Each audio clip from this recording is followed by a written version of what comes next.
The idea that capitalism is help the third world is one perpetuated by capitalist lies and propaganda from the West. You hear the argument that capitalism has lifted millions out of poverty, and when you take a closer look at the countries where this is supposedly true, you can realise that this is just a lie. As with any form of capitalism, an elite class is created that benefits from the investment of money and the economic growth. The landowners, the factory owners, the business owners, and essentially the class that has the economic muscle to own business and capital benefits solely from the boost in money in an economy. So you look at countries in Africa and in Southeast Asia where an elite tier of people has benefited from capitalism and the boom created by capitalism in countries like Thailand, Indonesia, Malaysia and the like, and China obviously. And as a result, to solely focus on this class of people is disingenuous to the idea that capitalism is a fair system, because whilst you do admittedly have millions who have been put into prosperity and who have been lifted out of poverty and potentially have a lot of money to spend and create a good face in the country, the vast majority of the population is left in squalor and poverty and reliant on their owners to even have a fair income. So to use one example, China does have a financial class which is very successful, but the vast majority of its population live in very poor conditions. Many workers in factories who have supposedly been lifted out of poverty live on wages below minimum wage, below any sustainable means, and have squalor, awful jobs where they are tied to merciless mafia-like companies, TNCs, often from the West, who are taking advantage of the lack of regulation in the third world in many countries, have no rights to strike, no rights to decent pay, very poor working conditions, and they live within the entire complex. They're kept in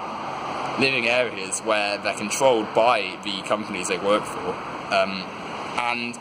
see a minimum amount of profit that the company makes. That's an inherently unfair system if your workers are subject to barely any of the profits from the company, whilst working the majority more than the company owners. And the fact that TNCs from the Western world, like Nike, Adidas, McDonald's, can plant their factories and businesses in these countries to make more profit off their workers shows that there's something inherently wrong. And the fact that many of these factories have to put nets outside their buildings to stop the workers from killing themselves, simply because of how miserable and dour their lives are because of capitalism, because of the naturally unfair system, suggests that there is something inherently wrong with the way our society has disregarded what capitalism has done in these countries. Inherent unfairness in the system in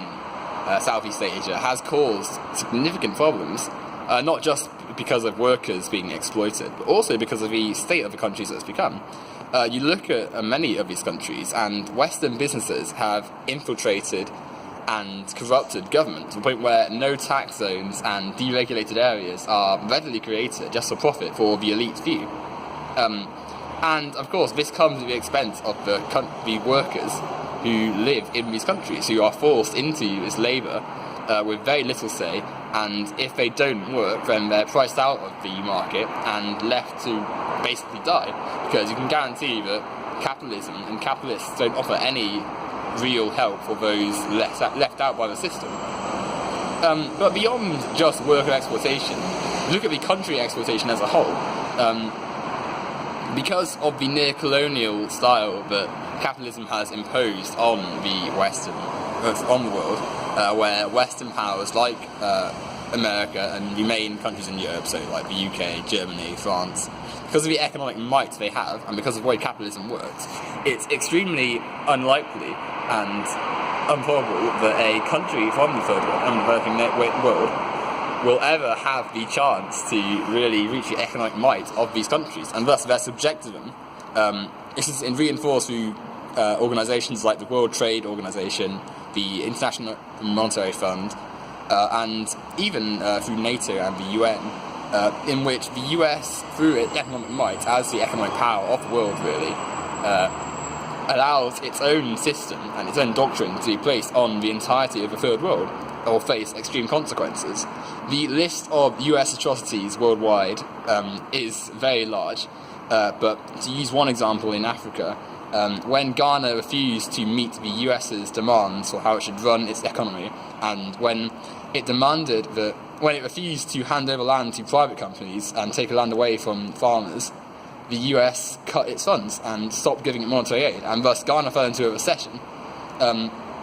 caused by capitalism, and thus millions faced poverty and died. And this is true in many countries. If you look at the lack of innovation and the economic disparity caused by capitalism and by the US in many countries in Africa, you can see how capitalism reinforces the misery and suffering of many people in these countries and prohibits prosperity, because for all the potential economic growth these countries can have, they are never going to compete with a force like the US with economic and political might over them. Thus, they are forced to accept the capitalism and the unfair conditions the US perpetuates, or face mass poverty like Ghana did.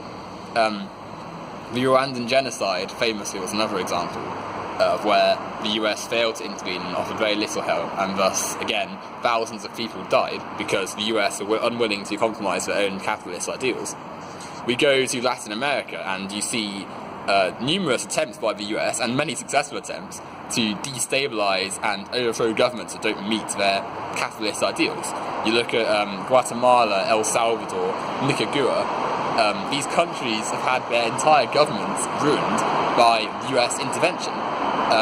You look in Latin America, in Chile, where the US intervened when a government was heading more socialist to install a capitalist demagogue in place, and the result was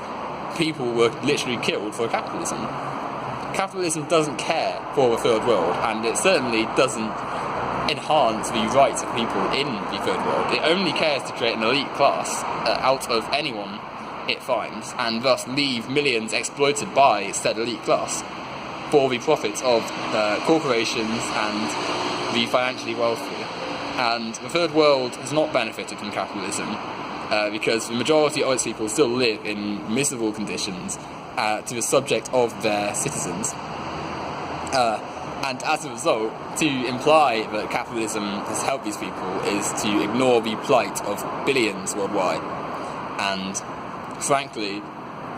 it's an insult to the memory and lasting reputation of people who otherwise would resent the system, but has caused them nothing but job, slavery, and burdened misery.